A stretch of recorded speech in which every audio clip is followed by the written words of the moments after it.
মৰমৰ ছাত্ৰ-ছাত্ৰীসকল আজি তোমালোকলৈ এটা ইম্পৰ্টেণ্ট টপিক লৈ আহিছোঁ টপিকটো হৈছে ৰাদাৰফৰ্ডছ আলফা পাৰ্টিকলছ স্কেটাৰিং এক্সপেৰিমেণ্ট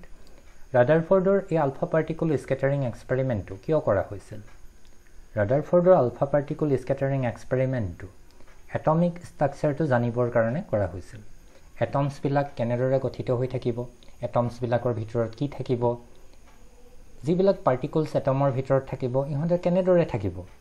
এই কথাবিলাক জানিবৰ কাৰণে ৰাদাৰফৰ্ড নামৰ সাইন্টিষ্টজনে আৰু তেখেতৰ দুজন ষ্টুডেণ্ট গেগাৰ এণ্ড মাৰ্ছডেন তেওঁলোকে এটা এক্সপেৰিমেণ্ট ডিজাইন কৰিছিল to know the atomic structure তেওঁলোকৰ যিটো এক্সপেৰিমেণ্টটো আমি এই পিকচাৰত দেখাইছোঁ তেওঁলোকে কি কৰিছিলে এটা ৰেডিঅ'এক্টিভ চ'ৰ্চ লৈছিলে ৰেডিঅ'এক্টিভ চ'ৰ্চটোত কি ৰাখিছিলে বিস্মাথ ৰাখিছিলে which is a source of alpha particles দুখন লেডৰ ব্ৰিক ৰাখিছিলে এখন গোল ফইল লৈছিল এখন জিংক সালফাইডৰ স্কিন লৈছিল জিংক সালফাইড স্কিন এখন লৈছিল আৰু এটা ডিটেক্টৰ লৈছিল এই যিটো ৰেডিঅ'এক্টিভ চ'ৰ্চ থাকিব তাৰ পৰা আলফা পাৰ্টিকলবিলাক ইমিট হ'ব আলফা পাৰ্টিকলবিলাক ইমিট হৈ কি হ'ব পাৰে ইহঁতে স্কেটাৰ্ড হৈ গুচি যাব পাৰে চ' ইহঁতৰ যিটো মোশ্যন থাকিব তাক লিনিয়াৰ মোশ্যন কৰিবৰ কাৰণে ইয়াতে লেডৰ ব্ৰিক দুখন ইউজ কৰা হৈছে এই লেডৰ ব্ৰিক দুখনে কি কৰিব আলফা পাৰ্টিকলবিলাকৰ মোশ্যনটোক লিনিয়াৰ মোশ্যন দিব কলিমেট্ৰিত এটা মোশ্যন দিব আৰু এই ইয়াৰ পৰা ওলোৱা আলফা পাৰ্টিকলবিলাক লিনিয়াৰ মোশ্যনত গৈ এই গোল ফইলত খুন্দা মাৰিব আৰু গোল ফইলত খুন্দা মৰাৰ পাছত কি হ'ব most of the alpha particle এনেদৰে পাছ হৈ গুচি যাব লিনিয়াৰ মোশ্যনতে আহিছিল লিনিয়াৰ মোশ্যনত গুচি যাব কিছু সংখ্যক আলফা পাৰ্টিকলৰ স্কেটাৰ্ড হ'ব ইহঁতৰ লিনিয়াৰ মোশ্যনৰ পৰা ইহঁতে কি হ'ব স্কেটাৰ্ড হৈ গুচি যাব স্কেটাৰ্ড হ'ব আৰু কিছুমান আলফা পাৰ্টিকল ইয়াত খুন্দা খাই আকৌ বাউন্স বেক হ'ব ইহঁতে আকৌ অহা পথেৰে ঘূৰি যাব চ' এই যিটো এক্সপেৰিমেণ্ট কৰিলে তেওঁলোকে most of the alpha particle linearly pass হৈ গুচি গ'ল কিছুমান স্কেটাৰ্ড হ'ল কিছুমানৰ বাউন্স বেক হ'ল ইয়াৰ পৰা তেওঁলোকে কেইটামান পইণ্ট আগবঢ়ালে এক্সপেৰিমেণ্টটো কৰি যিকেইটা অবজাৰভেশ্যন পালে অবজাৰভেশ্যন কেইটা কি আছিলে পাৰ্টিকলছবিলাক most of the particle linearly গৈছে কিছুমান স্কেটাৰ্ড হৈ গৈছে আৰু কিছুমান কি কৰিছে বাউন্স বেক হৈছে অহা পথেৰে ঘূৰি গৈছে এইকেইটা হৈছে অবজাৰভেশ্যন তাৰ ওপৰত ডিপেণ্ড কৰি তেওঁলোকে কেইটামান আমাক পইণ্ট আগবঢ়ালে কেইটামান আমাক পইণ্ট দিলে তেওঁলোকে ক'লে যে এটমছ এটাৰ ভিতৰত কিবা এটা হেভি অবজেক্ট আছে আৰু সেই অবজেক্টটো পজিটিভলি চাৰ্জ পাৰ্টিকুলৰ দ্বাৰা গঠিত হৈ থাকিব আৰু তাতে এণ্টায়াৰ মাছ অফ দ্য এটমটোৰ সকলোবিলাক মাছ সেই পইণ্টটোতে কনচেনট্ৰেটেড হৈ থাকিব 2 নম্বৰ পইণ্টটো কি কৈছে most of the space of an এটমটোৰ ভিতৰৰ মেক্সিমাম ৰিজন মেক্সিমাম পোৰ্শন খালী হ'ব এম্পটি আৰু সেইটো এম্পটি হোৱাৰ কাৰণে খালী থকা কাৰণে কি হ'ব আলফা পাৰ্টিকলবিলাক লিনিয়াৰ মোশ্যনত গৈ এই জিংক সালফাইড প্লেটত খুন্দা মাৰিব ঠিক আছে আৰু আলফা পাৰ্টিকলবিলাক যিহেতু পজিটিভলি চাৰ্জ পাৰ্টিকল সেইটো কাৰণে কি হ'ব এই পজিটিভ চাৰ্জ পাৰ্টিকলবিলাকে আন এটা পজিটিভ চাৰ্জ পাৰ্টিকলক কি কৰে ৰিপালচন কৰাৰ কাৰণে এই হেভি অবজেক্টৰ ওচৰত যিবিলাক আলফা পাৰ্টিকল যাব সিহঁতকে কি কৰিব স্কেটাৰ্ড কৰি পঠাই দিব ঠিক আছে এইটো এটা হৈছে এটা ভিজুৱেল লাৰ্ণিং মেথড এইটো এটা এনিমেটেড পিকচাৰ এই পিকচাৰটো কেনেদৰে কাম কৰিছে আমি চাওঁ আহা পিকচাৰটো চালে তোমালোকে বুজি পাবা যে আলফা পাৰ্টিকলবিলাকে গোল প্লেটত খুন্দা মৰাৰ পাছত ইহঁত কেনেদৰে গৈছে কি হৈছে তেতিয়া গোটেইখিনি কথা বুজি পাবা চাওঁ আহা আমি এইটো চোৱা ইয়াতে ইয়াৰ পৰা আলফা পাৰ্টিকলবিলাক ওলাইছে গোল ফইলখনৰ মাজেৰে মেক্সিমাম আলফা পাৰ্টিকল লিনিয়াৰ মোশ্যনত গৈছে দেখিছানে লিনিয়াৰ মোশ্যনত গৈছে এইকেইটা আৰু তাৰে দুটামান পাৰ্টিকল কি কৰিছে এনেদৰে স্কেটাৰ্ড হৈ গৈছে ইফালে গৈছে এইফালে গৈছে আৰু ইয়াতে চোৱা এই দুটা আলফা পাৰ্টিকল অহা বাটেৰে এইফালে আহিছিলে আকৌ এইটো ডাইৰেকশ্যনতে ঘূৰি গৈছে দেখিছানে এইটো ডাইৰেকশ্যনত আহিছিল এইটো ডাইৰেকশ্যনতে ঘূৰি গৈছে মানে বাউন্স বেক হৈছে চ' ইয়াৰ পৰা আমি কি পালোঁ এই যিখন গোল ফইল আছিলে এই গোল ফইলখনৰ ভিতৰত যিটো এটমছ থাকিব এটম এটাৰ ভিতৰত কিবা এটা এনেকুৱা হেভি অবজেক্ট আছে আৰু আমি জানো যে কোনো এটা হেভি অবজেক্টক যেতিয়া কোনোবা এটা সৰু অবজেক্টে খুন্দা মাৰে তেতিয়া কি হয় এই সৰু অবজেক্টটো সদায় বাউন্স বেক হ'ব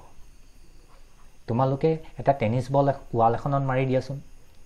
টেনিছ বলটো কি হয় ওয়ালখনৰ পৰা আকৌ বাউন্স বেক হৈ তোমাৰ ওচৰলৈ গুচি আহে মিনিংটো হৈছে কি গোল ফইলখনৰ ভিতৰত গোল্ডৰ এটম আছিল সেই এটমছবিলাকৰ ভিতৰত এটা হেভি অবজেক্ট আছে যাৰ মাছটো আমি ধৰি লৈছোঁ m ঠিক আছে এই আলফা পাৰ্টিকলবিলাকে হেভি অবজেক্টটো খুন্দা মৰাৰ পিছত আলফা পাৰ্টিকলবিলাকৰ বাউন্স বেক হৈছে মিনিংটো হৈছে কি এটমছ এটাৰ ভিতৰত কিবা এটা হেভি অবজেক্ট আছে ঠিক আছে আৰু ইয়াতে কি হৈছে কিছুমান এনেদৰে আলফা পাৰ্টিকল স্কেটাৰ্ড হৈছে এফালেও স্কেটাৰ্ড হৈছে এফালেও স্কেটাৰ্ড হৈছে তেনেহ'লে আলফা পাৰ্টিকলবিলাক যিহেতু পজিটিভলি চাৰ্জ পাৰ্টিকলছ দেৰফৰ এই যিটো হেভি অবজেক্ট আছে ইয়াৰ ভিতৰত কিবা এটা পজিটিভ পাৰ্টিকলছ থাকিব লাগিব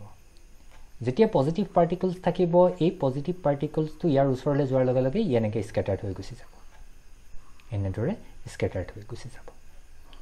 ঠিক আছে আৰু কি হৈছে ম্যাক্সিমাম আলফা পাৰ্টিকল এনেদৰে লিনিয়াৰ মোশনত গৈছে মানে এটমছটোৰ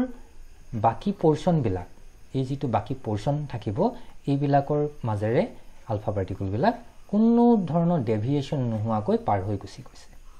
কোনো ধৰণৰ ডেভিয়েশ্যন নোহোৱাকৈ পাৰ হৈ গুচি গৈছে ঠিক আছে সো ইয়াৰ পৰা আমি কি কি কথা গম পালো ইয়াৰ পৰা আমি কেইটামান পইণ্ট গম পালো এক নম্বৰটো হৈছে ইনসাইড এন এটম কি পাইছো inside an atom there is a heavy object এটাতে এটা হেভি অবজেক্ট থাকিব দুই নম্বৰ পইণ্টটো কি পালো most of the space of an atom is empty most of the space এবিলাক স্পেস খালি থাকিব খালি হোৱাৰ কাৰণে ইহঁত কোনো ধৰণৰ আলফা পাৰ্টিকলবিলাকৰ ডেভিয়েশ্যন নোহোৱাকৈ লিনিয়াৰ মোশনত গুচি গ'ল 3 নম্বৰটো হ'ল কি some alpha particles deviated at 90 degree or more than 90 degree ঠিক আছে আৰু এই আলফা পাৰ্টিকলবিলাক যেতিয়া এই জিংক সালফাইড প্লেটখনত খুন্দা মাৰিব তেতিয়া ইয়াতে কিছুমান ভিজিবল স্পট ইয়াতে লাইট কিছুমান জ্বলি উঠিব আৰু এই লাইটবিলাক যে জ্বলি উঠিব কোনটো পজিশনত জ্বলি উঠিছে দ্যাট ইজ কোনটো পজিশনত আলফা পাৰ্টিকলবিলাকে খুন্দা মাৰিছে তাক জানিবৰ কাৰণে এটা ডিটেক্টৰ থাকিব আৰু এই ডিটেক্টৰটো তুমি ৰটেট কৰি এনেদৰে চাব পাৰা আৰু এই ডিটেক্টৰটোৰে য'ত য'ত দেখিছা তাৰ পৰা গম পাবা যে ম্যাক্সিমাম বাইট স্পট ইয়াতে পৰিছে মিন্স আলফা পাৰ্টিকলবিলাক লিনিয়াৰলি আহিছে কিছুমান ইয়াতে স্পট পৰিব মিন্স স্কেটাৰ্ড হৈ গৈছে আলফা পাৰ্টিকল আহিছিল এনেদৰে কিন্তু ইয়াত জ্বলি উঠিছে মানে কি এইটো সাইডে আলফা পাৰ্টিকলে হিট কৰিছে ইয়াতো আলফা পাৰ্টিকলে খুন্দা মাৰিছে এটো কেনেকৈ গম পাবা এই ডিটেক্টৰটো যেতিয়া এনেকৈ ঘূৰাই চাবা তেতিয়া গম পাবা ঠিক আছে সো এইকেইটা যিকেইটা আমাৰ পইণ্ট পালো এই পইণ্ট কেইটাৰ ভিতৰত ইম্পৰ্টেণ্ট পইণ্টটো হৈছে এক নম্বৰ পইণ্টটো যে inside an atom there is a heavy object আৰু এই অবজেক্টৰ ভিতৰত কি থাকিব পজিটিভ কিবা এটা আছে পজিটিভ চাৰ্জ আছে ঠিক আছে হেতু কাৰণে আলফা পাৰ্টিকলবিলাক ওচৰেদি যাওঁতে কি হৈছে ডেভিয়েটেড হৈছে আৰু ইয়াতে কি থাকিব entire mass of the atom এই হেভি অবজেক্টটোতে কি থাকিব কনসেন্ট্ৰেটেড হৈ থাকিব মাছটো কি হৈ থাকিব লাগিব কনসেন্ট্ৰেটেড হৈ থাকিব আৰু এই যিটো হেভি অবজেক্ট পালা তাকে হেখন নাম দিয়া হ'ল নিউক্লিয়াছ সো ৰাদাৰফোৰ্ডৰ যিটো এক্সপেৰিমেন্ট সেই এক্সপেৰিমেন্টৰ পৰা আমি কি কথা গম পালো এটমছ এটাৰ ভিতৰত এটা হেভি অবজেক্ট আছে যিটো অবজেক্টক আমি কি বুলি কওঁ নিউক্লিয়াছ বুলি কওঁ সো ৰাদাৰফোৰ্ড আলফা পাৰ্টিকল যিটো এক্সপেৰিমেন্ট হ'ল এক্সপেৰিমেন্টৰ পৰা আমি কি কথা গম পালো এটমছ এটাৰ ম্যাক্সিমাম পোৰ্শন খালি থাকিব এটমছ এটাৰ ভিতৰত এটা হেভি অবজেক্ট থাকিব যিটোত পজিটিভ চাৰ্জ পাৰ্টিকলবিলাক থাকিব entire mass of the atom তাতে কনসেন্ট্ৰেটেড হৈ থাকিব আৰু that heavy object is known as nucleus so ৰাদাৰফৰ্ডৰ আলফা পাৰ্টিকল স্কেটাৰিঙৰ পৰা আমি নিউক্লিয়াছ কনচেপ্টটো গম পালোঁ সো আশা ৰাখিছোঁ তোমালোকে কথাখিনি বুজি পাইছে যদি কিবা বুজি পোৱা নাই তেনেহ'লে আমি নেক্সট ক্লাছত ডিছকাছ কৰিম আৰু যদি মোৰ ভিডিঅ'বিলাক ভাল লাগিছে তেনেহ'লে মোৰ ভিডিঅ'বিলাক শ্বেয়াৰ কৰিবা আৰু চেনেলটো ছাবস্ক্ৰাইব কৰিবলৈ নাপাহৰিবা থেংক ইউ